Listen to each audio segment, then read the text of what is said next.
राम जन्म की कथा। एक समय की बात है, अयोध्या के महाराज दशरथ ने पुत्र प्राप्ति के लिए यज्ञ रखा।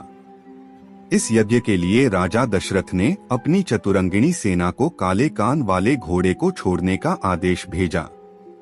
उनकी इच्छा थी कि इस महान यज्ञ में हर कोई शामिल हो, इसलिए राजा ने सभी ऋषिमुनियों व विद्वान पंडितों को आमंत्रण भेजा। निर्धारित दिन पर महाराज दशरथ अपने दोस्त गुरु वशिष्ठ, ऋंग ऋषि व अन्य विद्वानों के साथ यज्ञ मंडप में पहुंचे। इसके बाद विधिवत रूप से यज्ञ की शुरुआत हुई। मंत्र उच्चारण और पाठ जैसे सभी विधि विधान के साथ कुछ घंटों में यज्ञ पूरा हुआ। राजा दशरथ ने फिर सभी ब्राह्मणों, विद्वानों व अतिथियों को उपहार में धन और गाय आदि देकर आदरपूर्वक विदा किया। उस यज्ञ में प्रसाद के रूप में खीर बनी थी। उस प्रसाद में पुत्र प्राप्ति का आशीर्वाद था, जिसे खाने के बाद तीनों रानियां गर्भवती हो गईं।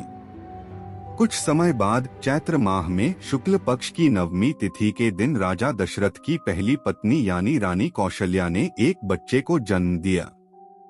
उस बच्चे के चेहरे में इतनी रौनक थी कि हर कोई देखकर समझ जाता था कि वह आम बच्चा नहीं है। इसी तरह राजा की दूसरी रानी कैकेयी ने एक पुत्र और तीसरी रानी सुमित्रा ने 2 पुत्र को शुभ नक्षत्रों में जन्म दिया। राजा दशरथ का महल और नगर 4 पुत्रों के जन्म से खिलखिला उठा। चारों तरफ आनंद और जश्न का माहौल था। पूरी प्रजा खुशी से गा व झूम रही थी। इस खुशी को देखकर देवता भी फूलों की वर्षा करने लगे। इस जश्न में शामिल होने के लिए कई ब्राह्मण भी पहुंचे और राजा दशरथ के बेटों को आशीर्वाद दिया। खुशी से झूम रहे राजा दशरथ ने ब्राह्मणों को खूब दान दिया। फिर अपनी खुशी जाहिर करने के लिए उन्होंने प्रजा व दरबारियों में भी धन, रत्न और आभूषण बंटवाए। समय आने पर सबकी मौजूदगी में चारों बालकों का नामकरण भी किया गया। महर्षि वशिष्ठ ने उनका नाम रामचंद्र, भरत, लक्ष्मण और शत्रुघ्न रखा। वक्त बीतता गया और धीरे धीरे ये चारों बालक बड़े हुए।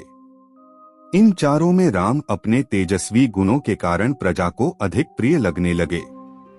अपनी प्रतिभा के चलते वो कम उम्र में ही सभी विषयों में महारत हासिल कर चुके थे। राम में सभी गुण थे, चाहे शस्त्र चलाने की बात हो या हाथी व घोड़े की सवारी, हर चीज में वो अव्वल थे। साथ ही वो माता पिता व गुरुओं का भी खूब सम्मान करते थे। उनके गुणों के कारण बाकी के 3 भाई भरत, लक्ष्मण और शत्रुघ्न भी उनसे काफी कुछ सीखते थे। जब भी महाराज अपने चारों पुत्रों को एक साथ देखते, उनका मन आनंद से भर उठता था। राम में मौजूद गुणों के कारण उन्हें श्री राम और भगवान राम तक कहा जाने लगा। आगे चलकर राम के जीवन पर 2 पवित्र ग्रंथ लिखे गए, रामचरितमानस और रामायण। कहानी से सीख, व्यक्ति के गुण ही उसे पहचान दिलाते हैं। अगर गुण और संस्कार अच्छे हों तो वह भगवान तुल्य हो जाता है।